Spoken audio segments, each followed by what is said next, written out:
Good afternoon, everyone. This is Torsten Glidden with Build It Green. We're here to present the second week in a row. Webinar is about 2016 changes in the program. Last week was HPXML. This week it's combustion plant safety. And this does indeed actually apply for home upgrade and advanced home upgrade, not just advanced home upgrade as with HPXML. It is for the entire service territory, including the SoCal Gas Shared Service Territory, but there's some keynotes to be aware of in that regard further on in the slides. I'm joined by Jake Tysinger, who will be fielding your questions, and Linda Tim, who is here to sort of absorb and possibly rebroadcast this. We may be offering this webinar a few more times to make sure everyone gets a chance to get the overview. But at the very least, a recorded copy will be available at homeupgrade.org. And then as far as today's presentation goes, do save your questions until the end. I mean, you can type them in to your little questions box in your GoToMeeting panel in the upper right-hand corner typically. But the questions will save till the end to actually go through. All right. So without further ado, I will get started. The agenda for today is fairly straightforward. It doesn't get into deep detail on this. We, want to make sure that people get training where training is due, read the standards, understand them, the procedures, protocols going forward. But we will start off with an overview of those 2016 CAS standards, procedures, protocols, updates. Program participation impacts is the next section that is of these changes, which include BPI 1200, NGAT, which is natural gas appliance testing, and Make Safe, which is associated with NGAT. There's a training, testing, and data collection update, as well as application submission reminders, and then questions and comments at the end. So, what's new? So for 2016, there are three primary CAS standards, protocols, procedures documents, all been updated and or replaced, replacing a previous document. So for BPI, it's the ANSI BPI 1200 S 2015. Many of you will be familiar with the fact that they've been sort of vetting these standards for some time, and there were previous versions that were trained to. Going forward, this is the version being trained to for most of the certification types. There's a couple, or a few, I should say, under the HEP designation, which is sort of the newer set of designations they launched a year or two ago. Maybe it's a couple of years now. Those still use the BPI BA professional standard from 2012. But for the most part, for all Gold Star contractors, for all new and continuing building analysts, your standard is going to be the new BPI 1200, which is also called Standard Practice for Basic Analysis of Buildings. And again, it replaces the BPI Building Analyst Professional Standard dated 1/4/2012. On the PG&E side, so what many of you are familiar with as BPI assessors is that there's the underlying BPI standard, sort of forms the foundation, and then we build upon it in PG&E service territory with the natural gas appliance testing action guidelines. It used to be whole house action guidelines. This document will replace that set of guidelines. It's very similar in structure. They are, in essence, a way to, as you're going through conditions encountered on site in your CAS testing, they're a way to identify whether a further action is required in order contacting a gas service representative, a PG&E gas service representative. That is still the case with the NGAT action guidelines. So it's the primary focus. However, it does add also the Make Safe procedure, which is a It's a way to help mitigate some of the, more emergency type issues one can encounter on site at the point of encounter, as well as make the gas service representative work more efficient, thereby, so in essence, that it helps reduce the number of immediate response calls they have to go to by changing that type of call, the action required, into like a same day, something along those lines, so that they aren't constantly interrupted by immediate responses that don't necessarily need to be immediate responses if someone on site can help make the scene safe.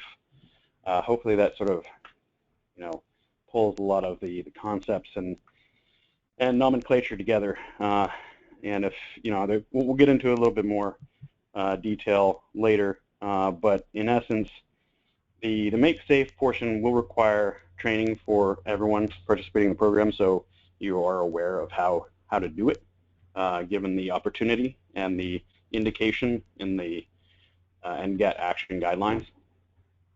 As far as the other standards go, NGAT, we highly recommend that people get trained for in a new advanced technical training class.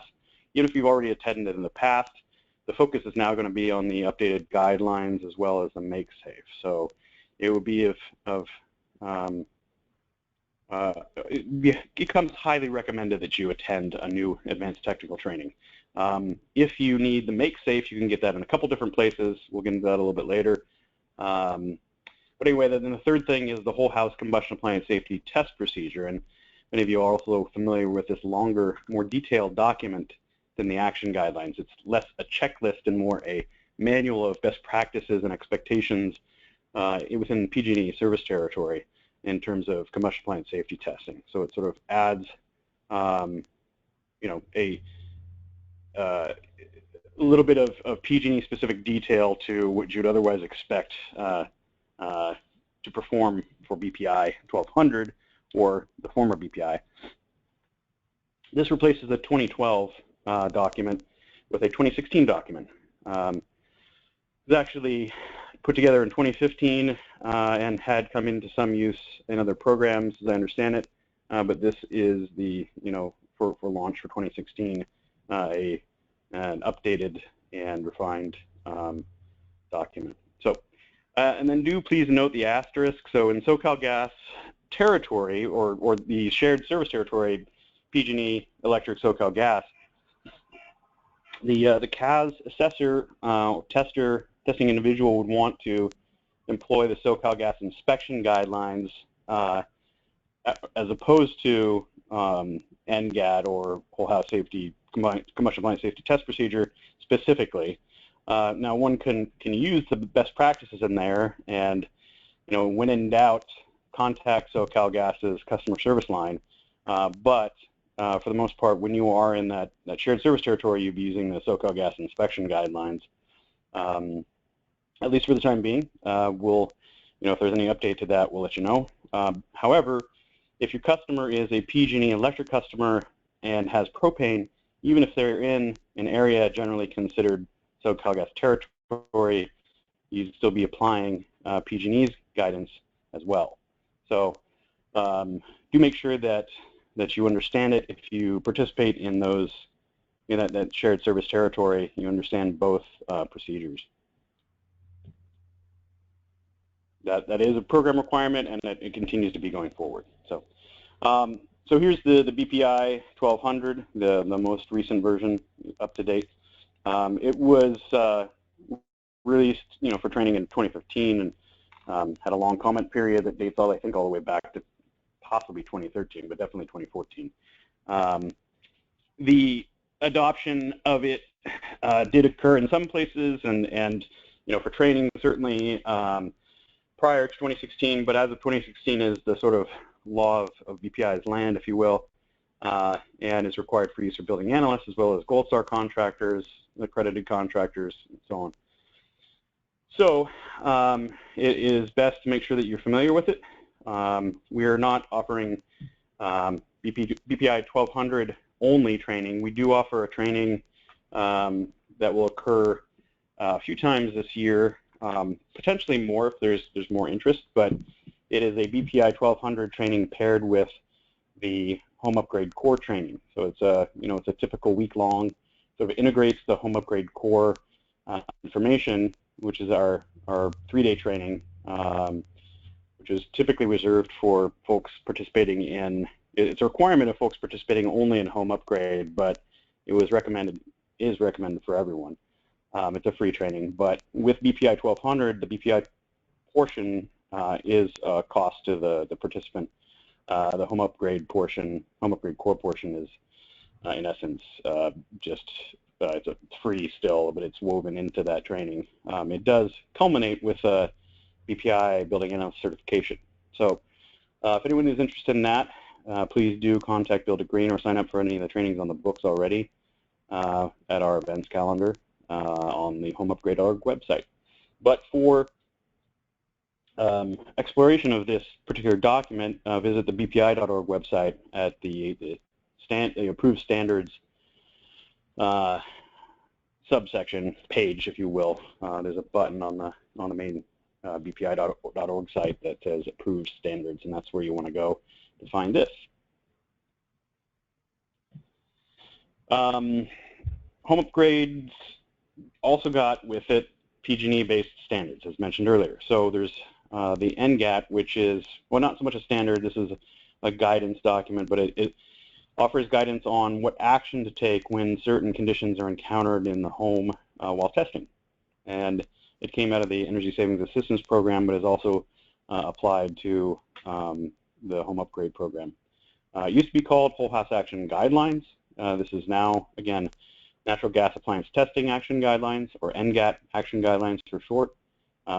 It is very similar in structure and in direction to the Whole House Action Guidelines, but you do need to familiarize yourself with the differences. There's a number of them, and those differences are the primary subject of our advanced technical training. So again, the recommendation to retake the advanced technical training is it is high on our list of things we think that all participants should do, but at the very least, one needs to get Make Safe training, which paired with advanced technical training, it's during the same day. You can get both for the same day time spent. If you want to take the Make Safe training as a standalone, that is possible. There will be some dates announced later in January, and to take place in February and March. We think that the standalone will be offered in different locations, whereas advanced technical training will typically just be offered at Stockton Energy Training Center. Now, if we have a high amount of interest in advanced technical training paired with Make Safe, we may be able to bring that to some other locations. But you're reaching out to Build It Green and letting our customer service team know that you're interested in either the advanced technical training, the new advanced technical training that focuses on NGAT and Make Safe, or just the Make Safe standalone. If we can get a list of interested parties in those, or you can actually already sign up for the advanced technical trainings in February and March at Stockton Energy Training Center. We'll get a good sense of how much demand we have for one versus the other. Now, Make Safe training needs to occur, so whether you get it at advanced technical training in Stockton or sign up for one of the forthcoming standalone trainings is your choice. But do realize that by April 1st you need to get that Make Safe training if you were doing any BPI CAS testing for the program. And that that document is available for download at homeupgrade.org under the resources document library section. There's the URL on the screen, lower right-hand corner. Let's see. So the other document is, again, this longer, more detailed document, the Whole House Combustion Appliance Safety Test Procedure. Many of you are probably already familiar with it. There's an addendum at the end where it focuses on the CO thresholds and what kind of action is required, sort of ties everything back to the NGAT action guidelines in a way. And the Whole House Combustible Line Safety Test Procedure is a much more detailed sort of best practices document, goes through all the typical expectations. It weaves BPI 1200 into it, as well as NGAT, and is a living document, so it will get updated on occasion. So do check back on a regular basis, and or just be aware when you get a program update email of the potential for those kinds of documents to change, and some of the expectations in the field to change, which for you guys participating in the program means that when you get one of your projects field verified by sampling or otherwise, either by PG&E's CIP division or by Build It Green's field quality control team, that you would be held to these standards. So the Whole House Combustion Plant Safety Test Procedure, the NGAT action guidelines, as well as BPI 1200. The key differences, there are a number of them. They're not limited to the bulleted items on this slide, but no draft testing anymore is one of the primary ones. Now, this isn't entirely new to many of you. We sent out a program update letting you know that we were no longer requiring draft testing results in the test measurements form. I think it was mid last year, somewhere thereabouts. And but for BPI 1200 going forward, as well as NGAT and Whole House CAS test procedure, the focus shifts from any sort of draft testing and spillage to really just focusing on spillage at worst case. There are new gas testing, combustion gas testing requirements. So the pre-burnt gas, supply gas, if you will. This includes the lower explosive limit measurement for combustion gas, which means an update to your equipment if you don't already have it. New CO testing requirements, so really just updated different action responses based on revised CO thresholds, limits for air-free as measured and ambient. Not a lot of huge changes, but some significant ones, and we will have within our supporting documentation on homeupgrade.org some comparison tables to help you negotiate some of those key differences. And then there's Make Safe. So Make Safe procedure, again, helps mitigate potential emergency conditions on site that you may encounter per the NGAT action guidelines, and it helps increase GSR, PG&E gas service representative responses. So not only response times, but really the efficiency and the sort of their overall bandwidth during the course of any given day. So they can often get more done and visit more sites if they are not interrupted by immediate response type calls that could otherwise have been mitigated through some simple actions on site by the person doing the testing. So that is why Make Safe requires some additional training. It's very focused on understanding what the expectations are and what this fairly simple set of procedures is. But it's pretty key to the NGAT action guidelines being efficiently implemented and utilized in the field, and helping to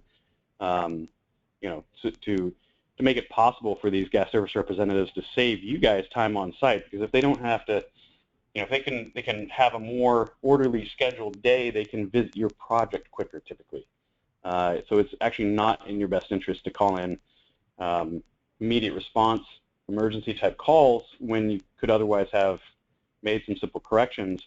They'll actually get to you typically faster if you're able to call in something that isn't an immediate response. And in some cases, there are circumstances where you're able to just make sure that it's done the same day, whereas you know, instead of having to stay there and wait for an immediate response that maybe takes a while to get to because it's in a rural location or something like that.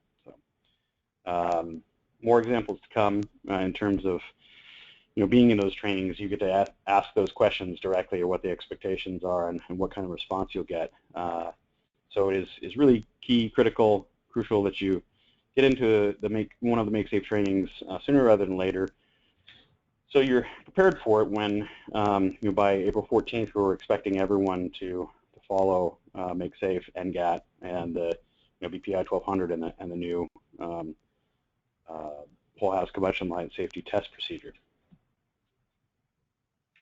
We encourage everyone to start using them now and familiarizing themselves with it, but again, how does this affect you? Well, you got to review the documents and sign a confirmation and actually use them by April 1st. The test measurements form, CAS form, as we often call it in desktop review, continues to be required for recording your CAS testing data. Again, the draft values are no longer required. Do you remember to use the notes comment section for unusual or additional details and existing conditions, one that might explain why a piece of information is missing, or is an unexpected value, or why a certain course of action was taken per NGAT action guidelines. Again, it's highly useful for you to document the actions you took per the NGAT action guidelines in your CAS form, so that doesn't get returned to you by the QA desktop reviewer asking for more information on what action you took, you know, if indicated by the guidelines. So it is, again, important to get, you know, the additional training on Make Safe procedure. We also recommend highly the advanced technical training, because it will cover the NGAT action guidelines as opposed to the old whole house action guidelines, which many of you, those of you who've been testing are familiar with. This is going to get you up to speed. So that part is highly recommended. You got to know it, but we think it's highly valuable for you to be in a class where you can ask in-person questions during the course of the day. Many of you learn best that way. Some folks prefer to take things online, and we'll look into having the resources available with potentially some review questions added to it, not just as a dry resource, but you'll have these webinars referred back to as well. But we're working on additional resources to help make this transition per these updates as painless as possible. It will take some time for everyone to get accustomed to, but the changes aren't huge. There's some key changes, as we sort of already touched on some of them, but really it builds off of the foundation laid by the previous BPI building analyst standards, as well as whole house action guidelines and the previous whole house combustion plant safety test procedure. New equipment, again, I touched on this earlier, at the very least, a combustion analyzer with a audible tick rate, as well as so you can kind of identify as you go along a pipe where, when you're getting closer to the leak, the source of the leak, or where the leak is more pronounced around, the radius of the, or the diameter of the, circumference of the pipe, as well as an LEL indicator screen, so one that tells you what the lower explosive limit concentration of combustible gas is in the air that you're in, and at the source that you're analyzing. And then key dates. So many of these have been touched on before, but the new CAS documents are effective beginning the 1st of this year, so as of January 1st. We're not expecting everyone to know them inside and out yet, but we do expect you to get, if you're participating regularly in the program and performing combustion plant safety testing for the program, to get familiar with them and to get trained to the extent you need, but at the very least getting in-person Make Safe training as soon as possible. The training and adoption period culminates, you can get in sooner, but by signing a confirmation that you've reviewed it and are implementing these changes, again, that needs to be by April 1st. We'll have the signature document available for download at the homeofgray.org website as well, basically representing and warranting that you have read and will comply with these standards and procedures and protocols. The training dates, so for advanced technical training, which is a 1-day, covers NGAT, Make Safe, and some BPI 1200. It's not going to cover all of it. Obviously, can't be done in just one part of 1 day. But we'll hit on some of the high points and some of the primary differences between the old BPI BA standard and the new BPI 1200, if you're not already familiar with them. That is offered in Stockton at the Energy Training Center.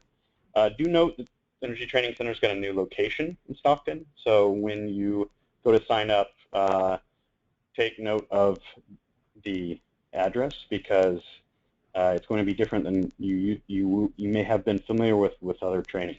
So they did move the end of last year, beginning of this year. I think they're still sort of putting things together in the training center as we speak during the course of January, but they will start running trainings there at the new location in February. And our first advanced technical training there is February 12th, and then there'll be one on March 7th. We may be able to offer additional dates going forward, demand permitting and location availability permitting. But at the very least, if you're not planning to get the Make Safe training at the advanced technical training, then get into one of the standalone Make Safe trainings, which will be like a half-day offered at various locations at various dates, January through March. We're hoping at the very least February through March, possibly more later. There may be some at the Stockton Energy Training Center as well, but we're going to try to get it out into some different locations around PG&E service territory. So stay tuned for that. More details to be announced shortly. And then check your events calendar at homeupgrade.org or contact Bill Green for occasional updates to these upcoming training events, as well as watch your email inbox for program training updates.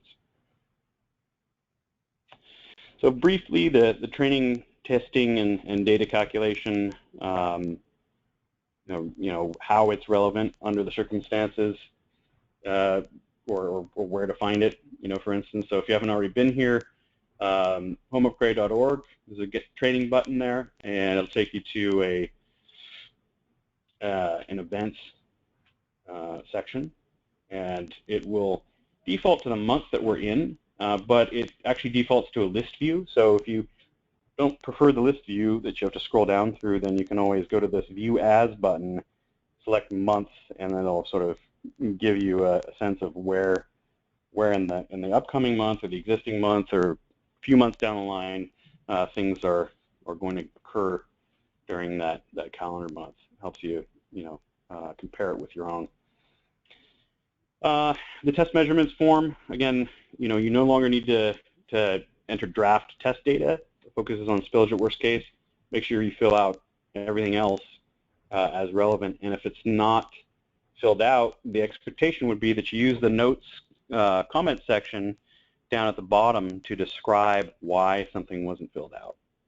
So again, that will save you an enormous amount of time potentially in your quality assurance desktop review. If you let the reviewer know why something wasn't filled out, you've dotted your I's and crossed your T's, and if the explanation is clear and reasonable, then you'll be less likely to have the form returned to you for some sort of correction or clarification. Again, a combustion analyzer with combustible gas analyzer with the LEL screen that will let you know what your concentration is. But it also has a tick rate. This is, again, both those things required by BPI 1200, so you can actually sort of zero in on leak concentration as you go, and that helps you, really identify where the problem is, make sure you have addressed the most severe problems, and can correctly take action when action is necessary, because if the LEL reaches a certain level, your action your required action responses change. So that is something to get familiar with in BPI 1200. And again, we'll have additional resources that compare, what's required for BPI 1200 and what may be different and additive, additional for NGAT. And again, we highly recommend getting into one of the new advanced technical trainings, because it's probably your best way of getting a good understanding of that. I know that some of you do well just fine reading things and making the necessary logical leaps as to how that applies to your process. But if you get into one of the in-person trainings, you'll be able to ask questions in person, and that will often be your most effective way of answering some of the more difficult questions, at least quickly. So as far as the application submission reminders go, this is a bit more general. We just had an HPXML-based webinar and want to remind everyone what's required. This page addresses both home upgrade and advanced home upgrade. So in purple is the stuff that's advanced home upgrade only, right? So the energy model, which is now just Optimizer, or a PDF, JPEG, screenshot of Snug Pro or Cake Systems for as far as the inputs go, so report. For the energy model outputs file, it's HPXML only. These are all, of course, after February 1st.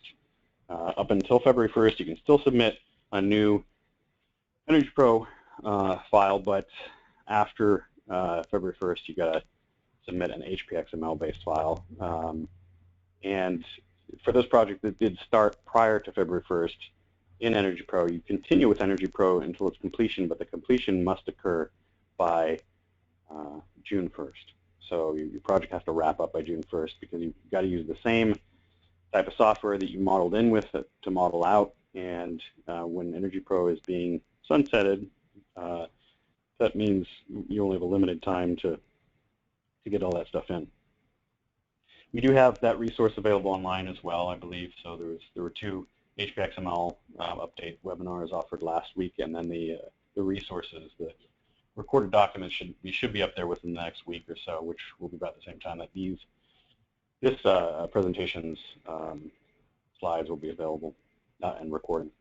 And then, again, test measurements form, CAS form is required for all projects, home upgrade, advanced home upgrade, test in, test out, what have you. No matter what, there's got to be a test measurements CAS testing form with combustion line safety and any relevant diagnostic testing data. And then the safety and quality acknowledgement form, again, is for both program pathways, home upgrade and advanced home upgrade, but is only required at test out, as it is a snapshot of what condition you are leaving the home in. And it sort of wraps up what you're doing on the combustion line safety side, has the customer attest to that test out having been done. And in cases where HVAC equipment was installed, it also requires a contractor signature and a permit number. And then for the scope of work signed contract for test out, and again, that signed contract gets uploaded with advanced home upgrade. For home upgrade, the scope of work is in essence the measures you're selecting when you are inputting your project. And then some additional documentation may be required on a conditional basis. And so a copy of building permit, if it was required for the scope of work, again, that's test out only, because for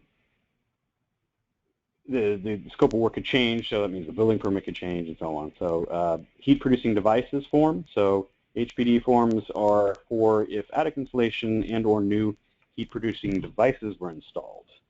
And when they are, we expect to see a form letting us know, and the any sort of field verifiers that show up later to do field verification know that the contact with heat producing devices in the attic between insulation and those devices was considered and addressed, or that they are indeed fully rated to be in contact if the case warrants it. Customer incentive payment assignment form, the SEPA form for short, if the rebate is reassigned to the contractor. It needs to be signed by the PG&E account holder. And then also the landlord property owner release form needs to be signed by the PG&E account holder, but it would be reassigning the form or the rebate to the landlord or property owner in cases where there is a tenant, but the landlord's paying for the work.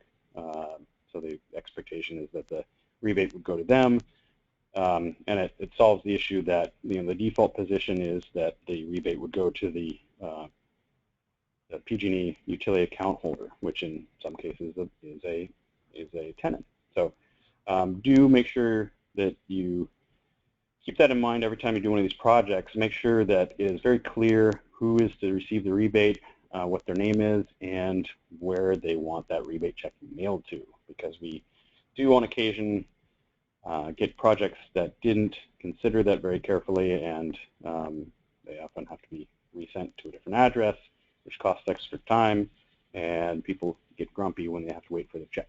So anyway, and it also helps save time in terms of processing all the way around, because if we're occupied with things that could have been corrected earlier on in the process by the appropriate level of communication and planning, then we have more time to help you with other things like modeling updates for HPXML and combustion plant safety updates and so on.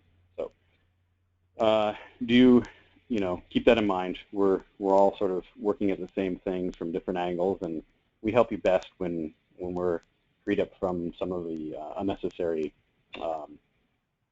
corrective follow-up tasks that don't need to occur if there's some careful advanced planning and consideration of some of these details. And then photos and or materials, equipment spec sheets may be from time to time requested by the quality assurance reviewer.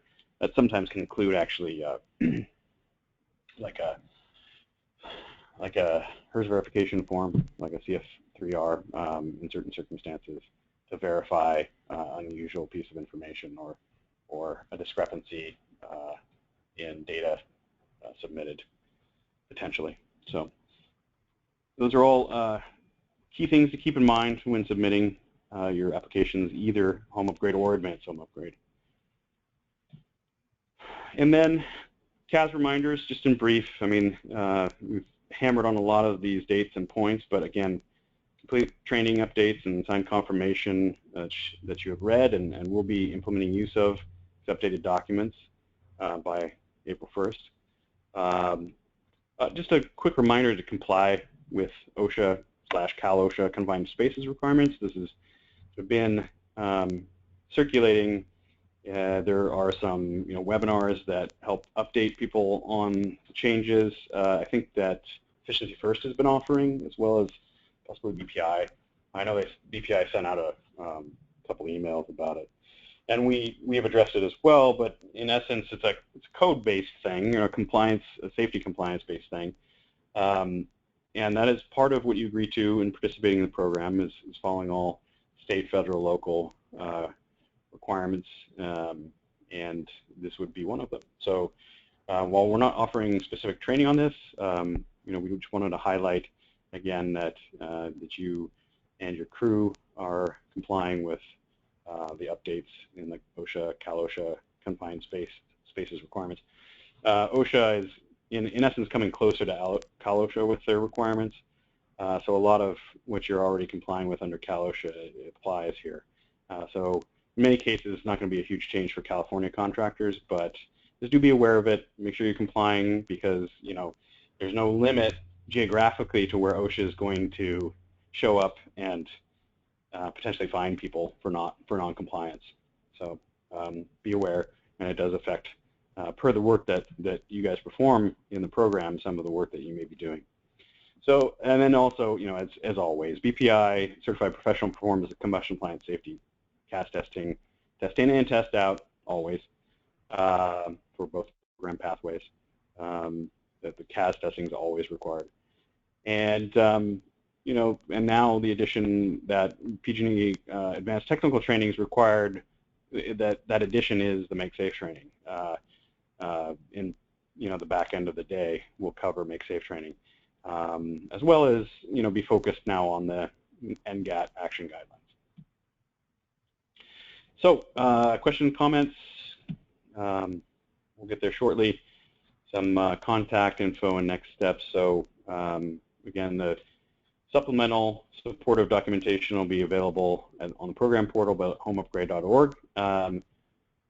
If it's not already updated, it should be up there shortly. It was actually, we've had a funny thing happen with the website recently, something to do with archived backup automation, and we've actually had the information up there, and it's disappeared recently, but it should be back up there today. So if you check today and it's not, check back tomorrow.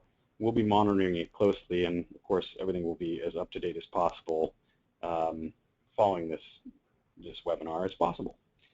And as usual, stay tuned for email updates on program requirement changes that occur from time to time. Some of the nuances and details will continue to potentially adjust surrounding this. So again, some of those adjustments will be where trainings are located, what the dates are, so those to be announced type items, as well as maybe some additional clarifications as can occur with these types of program transitions. We can't think of everything, so as you guys ask questions, it'll become apparent that there are some additional clarifications that we need to get out to folks participating in the program. But by and large, it's all there in the supporting documents, the relevant documents to these CAS changes. So make sure you are familiar with them, and reach out to us anytime you have a question, and we'll as needed continue to update program participants via email and/or follow-up webinars. And then there have been recent changes to the program, so there are new participant handbook documents available online as well. You can check those in the document library also, and that's at homeupgrade.org as well.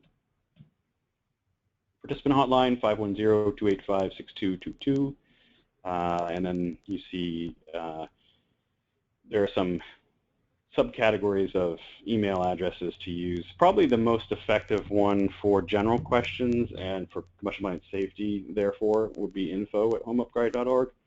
But if you're in the process of working with a specific project, jobs@homeupgrade.org is a little bit better. And then if it's FQC related, of course, fieldqc@homeupgrade.org. And that is it for now. So thank you for your time today. We about 15 minutes to the end of our scheduled time.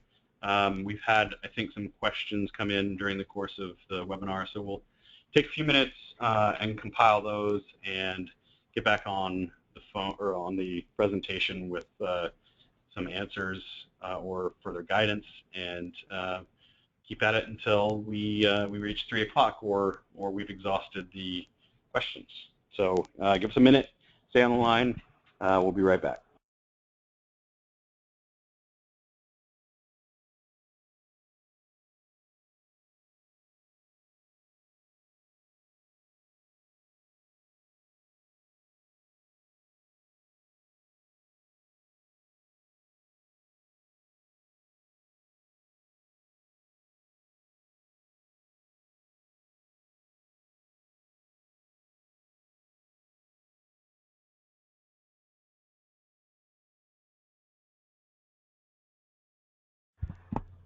Okay, the first question that came in, where will the training for the new procedures for CO be held, and when will the trainings be held?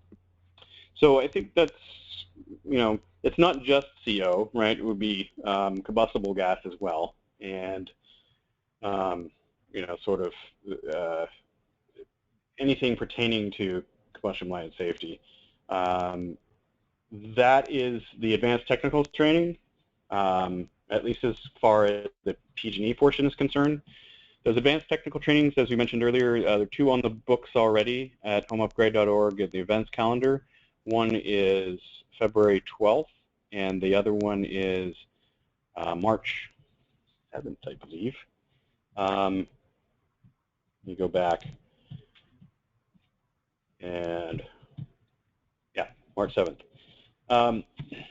That's a one-day training, and many of you have taken this training before, but you took it if you're performing BPI combustible plant safety testing in the program.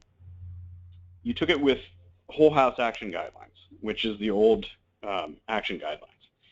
There are significant, and it's not, the whole thing didn't get thrown out and replaced. It sort of builds on the whole house action guidelines, but there's enough there that it's worth your time to get in a new advanced technical training. We highly recommend that. It'll culminate with a Make Safe component at the end of the day, so you'll get that Make Safe training there with it. It'll also cover some of the high points in terms of what's different about BPI 1200 versus the old BPI BA, at least going forward. But it'll get you a good overview of all these changes. So we really recommend people get in those trainings. Those are both offered at Stockton Energy Training Center. There could be more on the calendar later, but we highly encourage everyone who wants to get the overview with the Make Safe training to get into those as soon as possible. It'll give us a good sense of what kind of demand there is and where, how many more trainings we might need to have, and then we'll look at potentially other locations.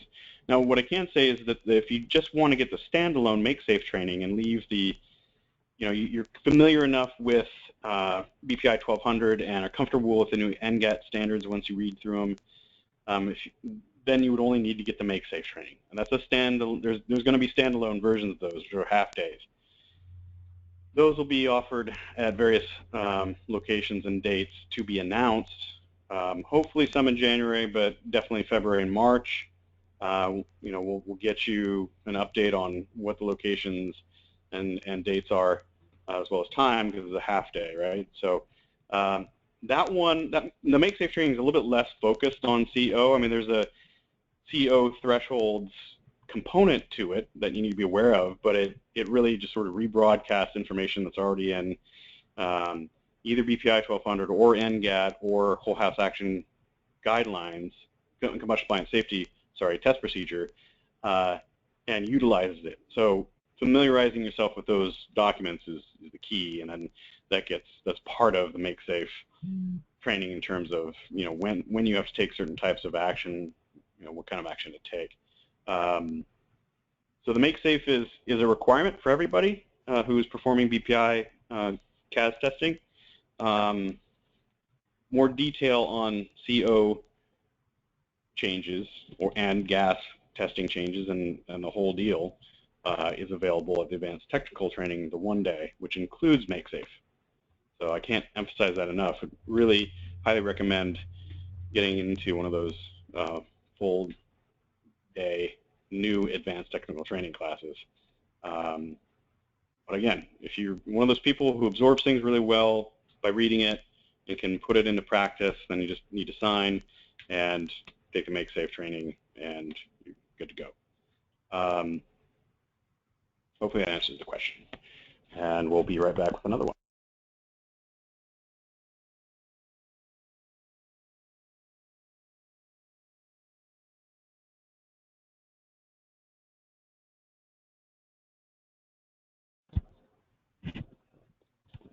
So yeah, go ahead, Jake. There's another question. Another question that came in: do all BPI analysts currently participating in the program need to attend either the Advanced Technical Training and/or the Make Safe training, or just one person per company?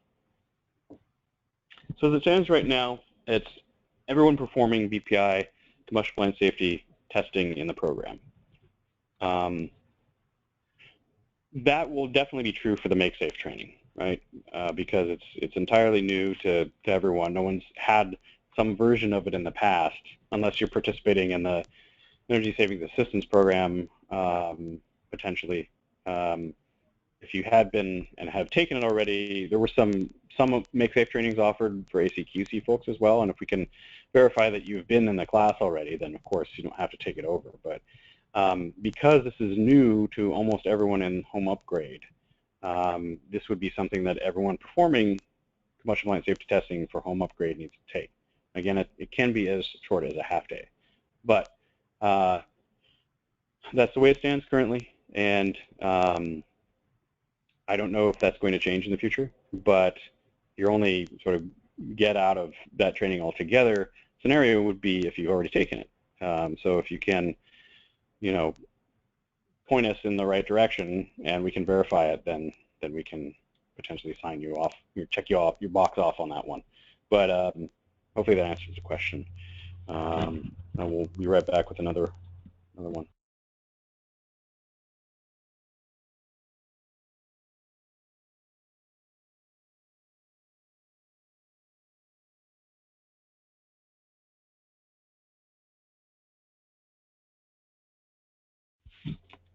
Another question, can you recommend some model numbers or names of new gas analyzers with the LEL screen that comply with the program?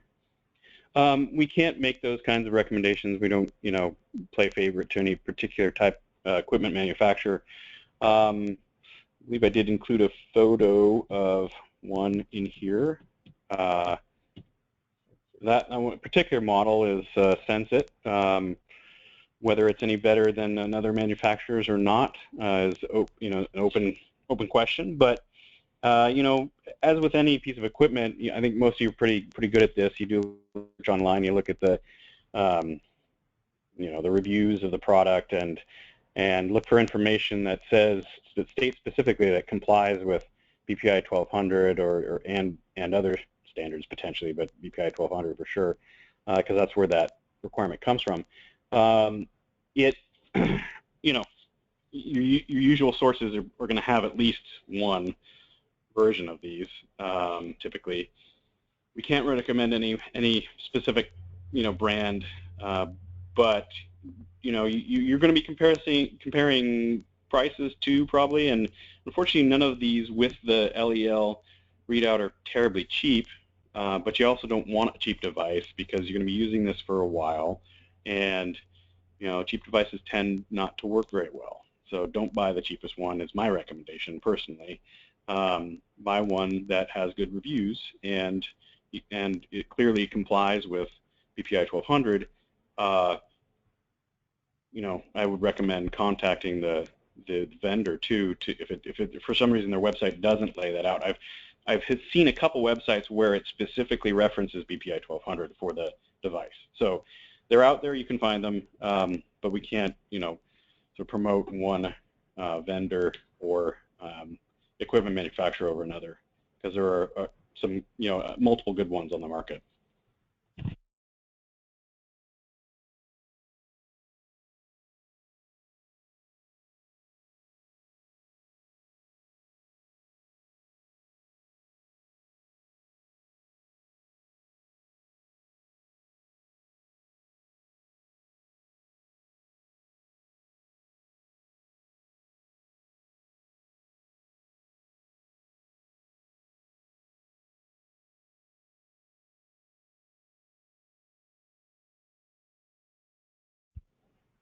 All right, a question here about when is the new CAS form available? So you can use the current CAS form, the one that's available for download at homeupgrade.org.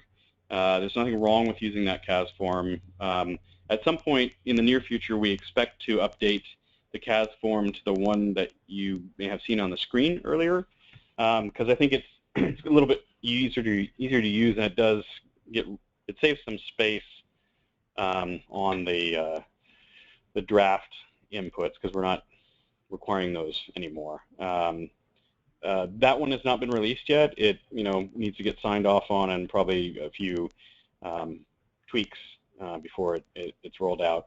But the existing CAS form is perfectly fine for recording all the things you need to. It may have some additional fields like the draft testing fields, but you can leave those blank, and you've actually been able to leave those blank for some time. Going back into midway through last year when we sent out a notification that draft testing measurements were no longer, values were no longer required per the pending release or the pending adoption of BPI 1200. So continue to utilize the one that you have. If it's I think version 1.15 or something, if I remember correctly, if it works for you. If, when the new one's released, we'll never let everyone know, and it'll be available for download at the same document library, homeupgrade.org. And once it is, it'll be the only one that's available for download. And there'll probably be, as is typical with the program, we have a little bit of a grace period in terms of accepting the older document for maybe a couple weeks or a month. But do try to transition as quick as you can once it is released, because the sooner you do, the more comfortable you will be with using it, and the less likely you will be to have things returned to you in quality assurance review, because you'll be familiar with using it sooner rather than later. When you're kind of under the gun, typically what happens is, if you wait to adopt something until the last minute, then you have to do something in the last minute that you're not as comfortable with filling out because you don't have the time to do it. So save yourself some time in review and get that done early when it is available. I would estimate within the next month we should have a new test measurements form ready to go. It's close, but we need to get it finalized. And again, the existing test measurements form is fine for data collection currently. There's nothing wrong with it. It's just, it's a little bit less intuitive, I guess I would say. But those who've been using it for a while already should experience no difference in reporting measurements under the new standards and procedures, protocols, because they're really, in some cases, they've actually, again, like with draft, removed some things that you didn't have to do prior, or that you did have to do prior. And in other cases, just sort of came up with a better solution. A lot of it is an efficiency upgrade, I would say. And, the form itself is perfectly fine for recording all that stuff. So hopefully that answers your question. Let's see if we have any more before going forward. We're keeping this to, very specifically how this affects you participating in the program and how you use this. That's the focus of this webinar. That, if there's a philosophical question about combustion compliant safety and CO thresholds in general, that is not subject of this webinar, and there's a forum for that, but this one isn't it. This is more just about, what do I do tomorrow, or at least by April 1st, if I'm testing homes in the home upgrade program in PG&E service territory. Okay. We'll check the questions list one more time and see if we got any, and we're right up against 3 o'clock, so I think we're close. So we'll be right back and let you know.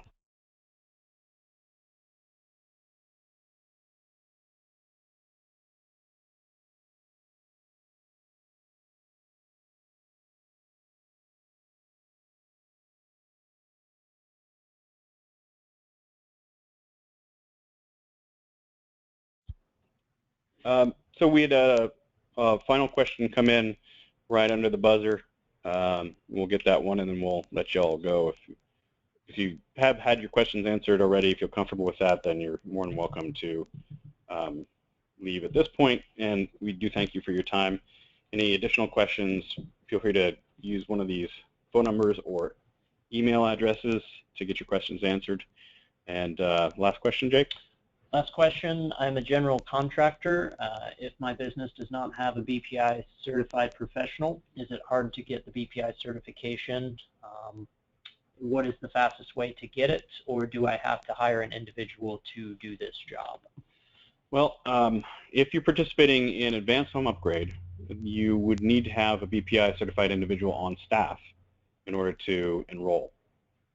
The quickest way to do that would be to get someone in one of the, BPI trainings offered at any number of the BPI test centers around the state. It's worth reaching out and contacting them. They can be accessed, a list of them can be accessed for California on bpi.org website. I can tell you that we do offer some BPI certification, building analysis certification trainings as well. There's one coming up, I believe, in February, towards the end of February, that that pairs BPI training with our home upgrade core training, keeps it to the same typical week of training for one week, five days plus a field test day. I think that's what it is. It's either 5 or 6 days plus a field test day. I have to check the schedule, but anyway, it's very close to what you're used to for a typical what most BPI trainings are in terms of logistics and time. The price is similar, so you could check our website for that. Otherwise, again, bpi.org for finding test centers in California if traveling to Oakland is a bit of a stretch for you. We will offer some later on in the year at different locations, Stockton being one of them most likely. So stay tuned for that. But if you need to get someone trained and on staff now, I would visit BPI's website. But again, if it can wait till the end of February, feel free to give us a call or visit our website and sign up.